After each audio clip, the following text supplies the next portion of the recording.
Your word for today comes from Hosea chapter 2 and verse 15. I will return her vineyards to her, and I will transform the valley of trouble into a gateway of hope.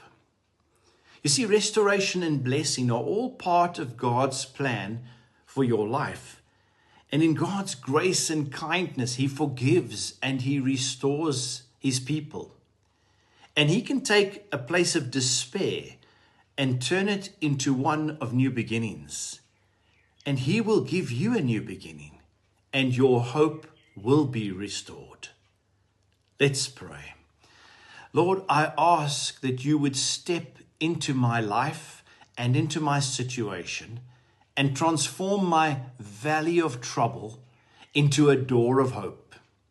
Come in your strength and in your power and restore my life and restore what has been lost or broken. In Jesus' name, amen.